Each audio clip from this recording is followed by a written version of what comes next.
अस्सलाम वालेकुम दोस्तों, वाला एग्रीकल्चर यूट्यूब चैनल 'ਚ खुश आमदीद करने जी सारे भरावां ਨੂੰ।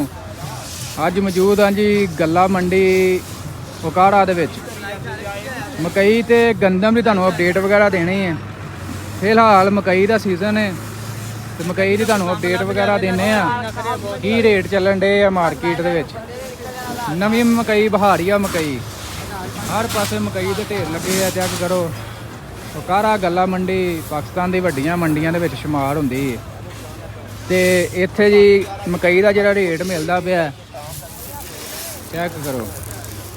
ਇਹ ਜੀ ਜਿਹੜੀ VIP ਮਾਲ ਤਕਰੀਬਨ ਉਹਦਾ ਰੇਟ 2200 ਰੁਪਏ ਤੋਂ ਲੈ ਕੇ 2300 ਰੁਪਏ ਤੱਕ ਮਿਲਦਾ ਪਿਆ ਮਾਰਕੀਟ ਦੇ ਵਿੱਚ। ਇਸ ਤੋਂ ਇਲਾਵਾ ਮੰਡਾ ਕੁਆਲਿਟੀ ਤਕਰੀਬਨ 1500 ਤੋਂ ਲੈ ਕੇ 1700 ਰੁਪਏ ਤੱਕ।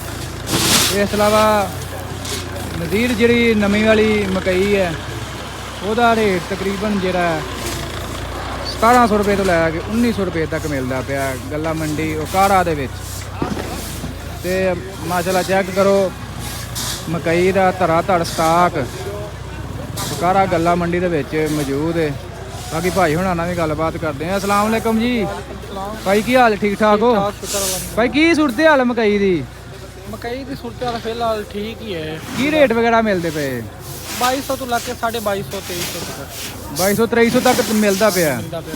ਤੇ ਵੰਡਾ ਕੁਆਲਿਟੀ ਵੱਡਾ ਕੁਆਲਿਟੀ ਹੈ 2100 2150 ਰੇਟ ਡੇਲੀ ਥੋੜਾ ਥੋੜਾ ਵੱਧ ਰਹੇ ਨੇ। ਹਾਂ, ਵੱਧ ਰਹੇ ਨੇ। ਤੇ ਅੱਗੋਂ ਕੀ ਸੂਰਤ ਹਾਲ ਹੋਰ ਵਧਣਗੇ ਕਿ ਜਾਂ ਹਾਂ, ਹੋਰ ਵਧਣਗੇ 100 200 ਰੁਪਏ। ਐਕਸਪੋਰਟ ਹੋ ਰਹੀ ਮਕਈ? ਹਾਂ ਜੀ, ਹੋ ਰਹੀ ਹੈ। ਅੱਛਾ ਅੱਛਾ। ਤੇ ਇਹ ਜੀ ਕਿੰਨਾ ਕੁ ਸਟਾਕ ਆ ਜਾਂਦਾ ਡੇਲੀ ਵਾਹਵਾ ਇੱਥੇ ਕਾੜਾ ਗੱਲਾ ਮੰਡੀ ਦੇ ਵਿੱਚ? ਸਟਾਕ 8000 ਬੋਰੀ ਹੈ, 80000 ਬੋਰੀ ਹੋਣੀ। ਤੇ ਗੰਦਮ ਦੀ ਕੀ ਸੂਰਤ ਹਾਲ ਆ ਰਿਹਾ? ਕੋਈ ਸਟਾਕ ਸਟੂਕ? ਗੰਦਮ ਦਾ ਹੈ 27-2800 ਰੁਪਏ ਰੇਟ ਹੁਣ 100 200 27-2800 ਰੁਪਏ ਤੱਕ। ਤੇ ਕਿਹੜੇ ਕਿਹੜੇ ਜਨਾਸ ਆ ਰਹੇ ਆ ਇਹ ਮੰਡੀ ਦੇ ਵਿੱਚ? ਇਸ ਮੰਡੀ 'ਚ ਸਿਰਫ ਮੱਕੀ ਹੈਗੀ। ਸਿਰਫ ਮੱਕੀ? ਸੀਜ਼ਨ ਮੱਕੀ ਦਾ ਨਾ? ਅੱਛਾ, ਠੀਕ ਹੋ ਗਿਆ ਭਾਈ, ਬਹੁਤ ਮਿਹਰਬਾਨੀ, ਬਹੁਤ ਸ਼ੁਕਰੀਆ। ਲਓ ਜੀ ਦੋਸਤੋ, ਭਾਈ ਹੁਣਾਂ ਨੇ ਵੀ ਜਿਸ ਤਰ੍ਹਾਂ ਤੁਹਾਨੂੰ ਦੱਸਿਆ ਇਹ ਜੀ ਕਾੜਾ ਗੱਲਾ ਮੰਡੀ ਦੇ ਵਿੱਚ ਫਿਲਹਾਲ ਸੀਜ਼ਨ ਚੱਲ ਰਿਹਾ ਮਕਈ ਦਾ ਤੇ ਰੇਟ ਤਕਰੀਬਨ 2300 ਰੁਪਏ ਤੱਕ ਚੱਲ ਗਏ ਨੇ। ਤੇ ਆਉਣ ਵਾਲੇ ਦਿਨਾਂ ਦੇ ਵਿੱਚ ਮਜ਼ੀਦ ਰੇਟ ਵੱਧ ਸਕਦਾ ਮੱਕੀ ਦਾ।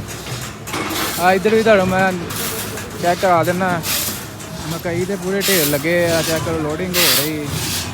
ਤੇ ਗੰਦਮ ਦੀ ਵੀ ਤੁਹਾਨੂੰ ਅਪਡੇਟ ਦਿੱਤੀ ਹੈ ਕਿ ਤਕਰੀਬਨ ਰੇਟ 2800 2900 3000 ਰੁਪਏ ਤੱਕ ਵੀ ਮੰਡੀ ਦੇ ਵਿੱਚ ਮਿਲਦਾ ਪਿਆ।